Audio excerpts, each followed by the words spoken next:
ilmu agama akan mengawasi kita. Sebelum makan, sebelum minum, sebelum berteman, sebelum mencari pendapatan, maka ilmu agama akan berbicara dengan kita. Ini boleh atau ini tidak boleh. Oleh karena itu, ulama mengatakan kita lebih butuh terhadap ilmu agama ini daripada makanan pada saat sangat lapar, air pada saat sangat dahaga, dan juga tempat tidur pada saat kita sangat capek. Ghazwa TV, media dakwah masa kini. Kita masuk sekarang ke bait ke-25. Di sini penulis Syekh Abdurrahman An-Nasir As-Sa'di rahimahullah ta'ala menjelaskan kaidah yang ke-15, dan ini kaidah berkaitan dengan kesalahan, keterpaksaan dan kelupaan. Jadi kaidah yang ke-15 ini atau bait ke-25 berkaitan dengan kesalahan, keterpaksaan dan kelupaan. Beliau menyebutkan dalam bait ke-25, wal khata' wal ikrahu wan nisyan asqatahu ma'budunar rahman. Artinya kesalahan, keterpaksaan dan kelupaan itu telah digugurkan oleh Rabb yang kita sembah, yaitu Ar-Rahman. Ya, sekali lagi, kesalahan, keterpaksaan dan kelupaan itu telah digugurkan oleh Rabb yang kita sembah, yaitu Ar-Rahman. Disebutkan nama Ar-Rahman di sini karena hal ini merupakan bagian dari rahmat Allah kepada hamba-hambanya. Rahmat Allah Subhanahu wa taala mencakup perkara-perkara yang terkadang tidak seorang hamba duga, keluar dari ketidakmampuannya, yang terkadang kita mendapati diri kita berada di situasi di mana kita tidak mampu mengatasi hal-hal, kemudian atau berupa kesulitan, maka Allah Subhanahu wa taala dari rahmatnya memberikan kita banyak keringanan. Ini salah satunya.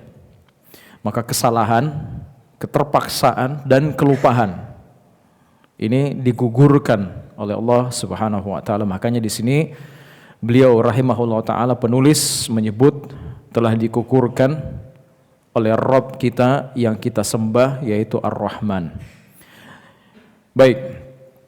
Ada 3 perkara yang disebutkan dalam kaidah ini. Yang pertama, kesalahan atau ketidaksengajaan, atau yang disebut dengan al-khata'. Al-khata', kesalahan atau tidak sengaja. Lawan dari kesalahan adalah kebenaran. Lawan dari al-khata' adalah kebenaran. Adapun dalam istilah fikih, al-khata' itu berarti seseorang melakukan suatu perbuatan tanpa sengaja atau melakukan sesuatu tanpa maksud untuk melakukannya. Jadi kesalahan yang merupakan lawan dari kebenaran dalam istilah fikih itu berarti seseorang melakukan suatu perbuatan yang salah tanpa dia sengaja atau tanpa dia maksud untuk melakukannya. Ya, dalam kata lain ini terjadi di luar dari niat seseorang. Dia tanpa niat, di luar dari maksudnya, tanpa sengaja, misalnya dia melakukan kesalahan. Ya, itu adalah al-khata'. Yang kedua, al-ikrah. Al-ikrah yaitu keterpaksaan. Artinya seseorang melakukan suatu perbuatan karena dia dipaksa. Bukan karena dia rela, bukan karena keinginannya sendiri, tetapi karena ada tekanan atau paksaan yang membuatnya melakukan perbuatan tersebut. Itu yang kedua. Yang ketiga, an-nisyan, yang disebut oleh penulis di sini adalah kelupaan. Kelupaan itu adalah sesuatu yang sebenarnya diketahui oleh seseorang, tapi pada saat itu, pada saat kejadian tidak hadir dalam ingatannya. Ini namanya lupa. Ya, dia tahu, tapi pada saat dia berada pada sebuah situasi di mana dia harus mengembalikan memorinya, dia lupa. Ya, dia lupa. Jadi kalau dia diingatkan, maka dia akan mengingatnya kembali. Ini berbeda dengan orang yang betul-betul tidak tahu. Ya, jika seorang misalnya diingatkan lalu dia berkata, saya tidak tahu, maka ini disebut jahil, disebut dengan jahil atau tidak tahu, tidak mengetahui. Adapun jika dia sebenarnya tahu tapi lupa, maka ini yang disebut dengan an-nisyan, ya, kelupaan. Baik, di mana dalilnya? Dalil dari kaidah ini berdasarkan pada hadis Nabi sallallahu alaihi wasallam yang sangat masyhur. Beliau sallallahu alaihi wasallam bersabda, "Innallaha tajawaza an ummati al-khata'a wan nisyan wa mastukrihu alaih." Sesungguhnya Allah memaafkan dari umatku kesalahan, kelupaan, dan apa yang dipaksakan pada mereka. Begitu juga firman Allah Subhanahu wa taala yang sudah kita hafal sendiri, ya. Allah Subhanahu wa taala berfirman, "Rabbana la tu'akhidna in nasina aw akhtana." Wahai Rabb kami, janganlah Engkau menghukum kami jika kami lupa atau melakukan kesalahan. Ya. Dan dalam hadis disebutkan bahwa setelah ayat ini dibaca, Allah Subhanahu wa taala berfirman, "Qad fa'altu." Aku telah mengabulkannya. Artinya Allah menerima doa tersebut. Jadi ketika seorang hamba mengatakan, "Ya Rabb kami, jangan Engkau menghukum kami karena kami lupa, kami melakukan kesalahan," Allah langsung mengabulkannya. Ya. Oleh karena itu, siapa saja melakukan sesuatu karena lupa, karena tidak sengaja, atau karena dia dipaksa, maka perbuatan itu dimaafkan oleh Allah Subhanahu wa taala. Nah, ada pengecualian di sini. Pengecualiannya apa? Jika terjadi kerugian materi. Jika ada kerugian materi. Jika akibat dari kesalahan, kelupaan atau keterpaksaan itu terjadi kerugian materi pada orang lain, maka dalam masalah ini terdapat rincian-rincian hukum. Secara umum, para ulama kita membedakan antara hak Allah dan hak manusia atau hak makhluk. Hak Allah dan hak manusia atau hak makhluk. Baik, hak Allah Subhanahu wa taala dibangun di atas rahmat dan ampunannya. Karena itu seseorang yang melakukan dosa terhadap hak Allah, bahkan jika dia jatuh ke dalam kekufuran atau kesyirikan kemudian dia bertobat, maka Allah Subhanahu wa taala bisa mengampuninya. Ya. Tapi kalau hak manusia itu dibangun di atas keadilan, dibangun di atas tuntutan pengembalian hak. Contohnya misalnya orang yang membunuh, kalau orang bunuh dia diqisas. Orang yang mencuri dipotong tangannya. Orang yang menuduh zina, ya, dia dicambuk. Orang yang minum khamar, ya. Demikian pula jika seseorang merusak harta orang lain, baik dia sengaja maupun tidak sengaja, maka di sini dia tetap wajib mengganti kerugian tersebut. Jadi dalam masalah dosa, jika perbuatan itu terjadi karena dia lupa, tidak sengaja atau dipaksa, maka tidak ada dosanya. Tapi dari sisi hak manusia, jika terjadi kerugian harta atau jiwa, maka dia tetap wajib mengganti atau menanggungnya. Paham? Baik, ini adalah hukum secara umum. Adapun rincian lebih lanjut mengenai hal ini nanti akan dijelaskan oleh Syekh rahimahullah taala pada bait berikutnya yang akan kita bahas nanti. Di sini akan dijelaskan secara lebih detail, ya, bagaimana hukum-hukum yang berkaitan dengan kesalahan, keterpaksaan dan kelupaan ini dalam berbagai keadaan. Baik, sekarang kita coba masuk menjelaskannya satu persatu dari 3 perkara yang disebutkan dalam kaidah tadi. Yang pertama adalah khata', ketidaksengajaan. Ketidaksengajaan yang berkaitan dengan hak makhluk ini juga terbagi menjadi 2 keadaan. Hak makhluk, ya. Ketidaksengajaan yang berkaitan dengan hak makhluk terbagi menjadi 2 keadaan. Keadaan pertama, kesalahan yang terjadi pada perbuatan yang pada asalnya itu diizinkan. Artinya seseorang melakukan suatu pekerjaan dengan izin atau dengan hak yang dibolehkan oleh syariat.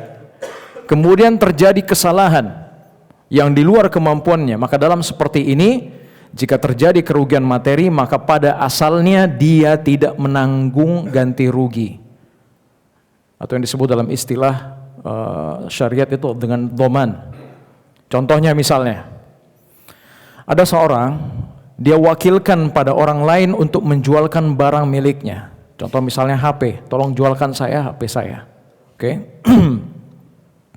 Maka dia orang ini bawa HP tersebut, orang yang diwakilkan tadi, dia bawa HP tersebut untuk dijual. Tapi dalam perjalanan, ya, dia dibegal, dicuri, dirampas HP itu oleh orang lain. Dalam kasus ini, apakah kerugian tersebut ditanggung oleh si wakil tadi atau tidak? Jawabannya tidak. Tidak ditanggung. Paham? Karena pada asalnya dia diizinkan untuk melakukan pekerjaan tersebut dan kehilangan itu terjadi di luar kemampuannya. Ya, dia bukan orang yang lalai atau bukan orang yang menelantarkan amanah. Jadi berbeda. Kalau kerusakan atau kehilangan itu terjadi karena kelalaian atau kecerobohan dari dirinya. Nah, dalam keadaan seperti itu hukumnya sudah berbeda. Ya, nanti insya Allah akan disebutkan rinciannya. Cuman jika pada asalnya perbuatan itu diizinkan, lalu terjadi kesalahan yang tidak disengaja, maka tidak ada kewajiban mengganti kerugian. Contoh lain misalnya, ada seorang dokter, dia mengobati pasien. Jika seorang dokter sudah berusaha dengan seluruh kemampuannya yang wajar dalam pengobatan, kemudian terjadi sesuatu pada pasien tersebut yang tidak diinginkan pada asalnya, dia tidak menanggung ganti rugi karena dia sudah melakukan tindakan yang maksimal dengan izin, ya, dan dalam rangka pengobatan. Itu makanya setiap kali ada tindakan yang besar kita diberikan formulir oleh dokter atau rumah sakit supaya kita tanda tangan, ya. Itu artinya kita memberikan izin kepada si dokter untuk melakukan tindakan, sehingga ketika terjadi sesuatu pada pasien, ya, dia tidak dibebankan tidak dibebankan tanggung jawab, ya. Cuma dalam praktiknya, ya, praktiknya ini perkara seperti ini sering dibawa ke pengadilan untuk diteliti lebih lanjut, ya. Harus ditelaah baik-baik apakah betul si dokter ini sudah berusaha semaksimal mungkin dalam melakukan tindakannya atau terjadi malpraktik, ya. Baik. Ya, misalnya di negeri-negeri yang menerapkan hukum Islam, ya, seperti Arab Saudi, jika seorang meninggal karena ada kesalahan dalam pengobatan, maka perkara tersebut ini akan diperiksa oleh pengadilan. Hakim akan melihat apakah kematian tersebut benar-benar kesalahan medis atau karena faktor lain yang tidak bisa dihindari. Jika ternyata terbukti ada kesalahan dari dokter, kelalaian dari dokter, maka hal ini bisa menimbulkan kewajiban diat atau ganti rugi yang harus dilakukan, harus ditebus oleh si dokter, ya, karena ini berkaitan misalnya dengan hilangnya nyawa seseorang, ya, maka harus diteliti secara adil. Maka di sini tampak, ya, indahnya syariat itu, karena setiap perkara ditimbang dengan teliti. Tapi pada hukum asalnya, ikhwan, hukum asalnya jika seseorang melakukan suatu pekerjaan dengan izin, ya, kemudian terjadi kesalahan yang tidak disengaja tanpa kelalaian, maka tidak ada kewajiban ganti rugi, tidak ada kewajiban dhaman di sini. Baik. Itu tadi keadaan pertama, ya, keadaan pertama kalau kesalahan terjadi perbuatan yang pada asalnya diizinkan. Baik. Yang kedua, keadaan kedua, kemudian ini yang berkaitan dengan kesalahan. Al-khata' adalah ketika seorang melakukan suatu perbuatan tanpa izin. Tadi dengan izin, sekarang tanpa izin. Artinya perbuatan tersebut pada asalnya tidak diizinkan, tapi dia tetap melakukannya dan dari perbuatan itu terjadi kerugian. Dalam keadaan seperti ini hukumnya cuma satu. Dia wajib mengganti kerugian tersebut. Jadi kalau dia tidak diizinkan kemudian perbuatan itu terjadi kerusakan pada harta atau jiwa orang lain, maka dia wajib menanggung ganti rugi. Karena itu dalam syariat orang yang membunuh memiliki ketentuan hukum yang jelas. Apakah dia membunuh dengan secara sengaja, membunuh dengan tidak sengaja, atau membunuh mirip sengaja, ya, semuanya memiliki ketentuan-ketentuan hukum masing-masing, ya.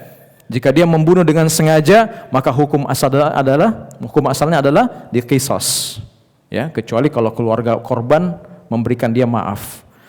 Tapi kalau dia membunuh secara tidak sengaja, maka dia wajib membayar diat, dia denda pembunuhan tidak sengaja. Baik. Kemudian ada satu pembahasan lain yang perlu dijelaskan di sini berkaitan dengan kesalahan. Apakah seseorang yang melakukan kesalahan berkaitan dengan hak Allah juga memiliki kewajiban mengganti atau tidak? Hak Allah, ya, di sini. Tadi hak manusia, sekarang hak Allah. Apakah kalau terjadi kesalahan berkaitan dengan hak Allah, dia wajib juga untuk mengganti atau tidak, ya. Baik. Hak Allah pada asalnya sekali lagi dibangun di atas rahmat Allah Subhanahu wa taala. Hanya saja Syekh rahimahullah taala dalam hal ini beliau menyebutkan satu pembahasan yang berkaitan dengan kafarah bagi orang yang melanggar aturan-aturan tertentu di dalam syariat. Seperti apa? Seperti larangan ihram. Larangan ihram. Pada asalnya dalam perkara yang berkaitan dengan hak Allah tidak ada kewajiban ganti rugi jika kesalahan itu terjadi karena lupa atau tidak sengaja. Tapi Syekh di sini menguraikan atau menguatkan pendapat bahwa jika kesalahan itu mengakibatkan kerusakan, maka tetap ada kewajiban penggantiannya. Contoh misalnya, seseorang berihram, apa yang tidak boleh dilakukan oleh yang berihram? Salah satunya adalah memotong kuku, mencukur rambut, ya, mencabut bulu-bulu. Dalam keadaan ini, misalnya terjadi kerusakan pada sesuatu yang dia harus jaga, karena Allah melarang, jangan potong kuku, jangan potong rambut atau cabut rambut, ya, dia harus jaga itu. Tapi terjadi kerusakan yang dia lakukan. Sekarang dilihat kerusakannya, apa hasil, dilihat perbuatannya. Kalau seandainya dia melakukan hal tersebut dengan sengaja, maka di sini ada kafaratnya. Dia harus mengganti atau membayar denda. Ya. Adapun kalau dia tidak melakukannya dengan sengaja, maka di sini perbuatannya dimaafkan. Ya, tidak mengapa. Ya, inilah pendapat sebahagian ulama bahwasanya kalau seandainya pelanggaran ihram itu karena tidak sengaja, ya, maka tidak ada kewajiban kafarah baginya. Baik. Pendapat ini berdalil dengan firman Allah Subhanahu wa taala dalam surah Al-Maidah tentang larangan berburu bagi orang yang sedang berihram. Ya, baik. Kemudian yang kedua, tadi sudah kita bahas al-khata'. Yang kedua adalah al-ikrah, yaitu pemaksaan. Seseorang yang dipaksa melakukan suatu perbuatan yang pada asalnya tidak berdosa atas perbuatan tersebut. Ya, baik. Jenis pemaksaan itu ada beberapa, ya, dibagi menjadi dua keadaan. Pemaksaan yang benar-benar memaksa, ya, ini adalah pemaksaan yang membuat seseorang tidak memiliki pilihan sama sekali.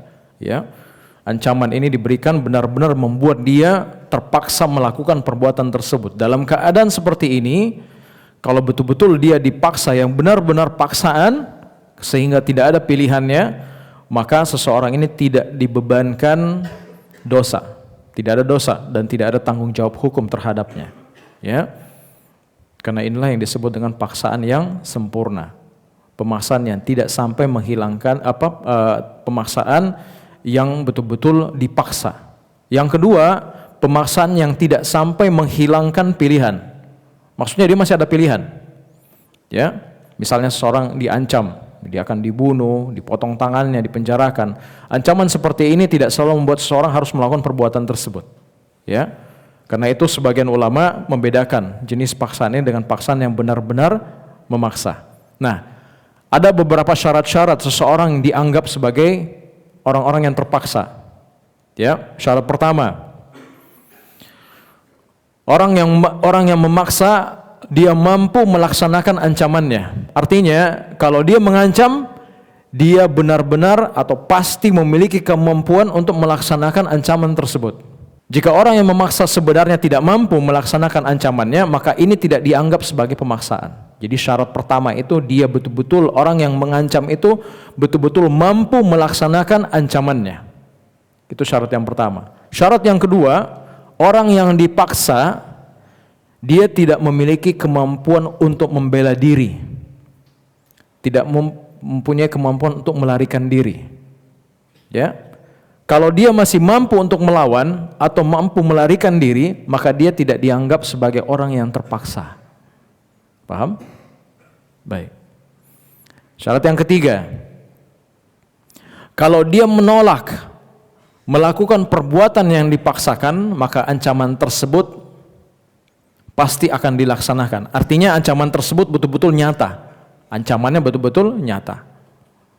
Ya.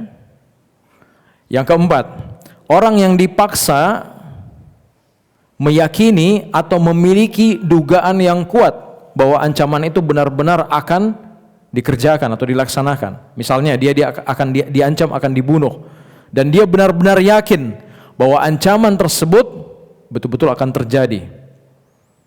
Ya. Tapi kalau dia hanya menganggap ancaman itu sekedar ancaman kosong saja, maka ini tidak dianggap sebagai keadaan terpaksa. Paham? Baik. Yang kelima, ancaman tersebut dilakukan dalam waktu yang dekat atau dalam waktu yang singkat, segera maksudnya. Artinya ancaman itu akan dilakukan saat itu juga. Ya. Tapi kalau ancaman itu masih jauh waktunya, maka keadaan itu belum dianggap sebagai pemaksaan, ya, pemaksaan yang sempurna. Ya, ini adalah beberapa ukuran yang disebutkan oleh para ulama kita untuk menentukan apakah seseorang benar-benar dalam keadaan terpaksa atau tidak. Ya, ingat, memahami syarat-syarat ini adalah penting karena dari sinilah ditentukan apakah seseorang dimaafkan dari dosa dan tanggung jawab hukum atau tidak. Baik. Sudah ada dua ya yang kita jelaskan. Yang pertama al-khata, yang kedua adalah al-ikrah, itu pemaksaan. Nanti insyaallah ta'ala pertemuan akan datang kita akan bahas yang ketiganya, yaitu an-nisyan, insyaallah ta'ala. Baik, kita tutup majelis ini membaca subhanakallahumma bihamdika asyhadu an la ilaha illa anta astaghfiruka wa atubu ilaik. Assalamualaikum warahmatullahi wabarakatuh.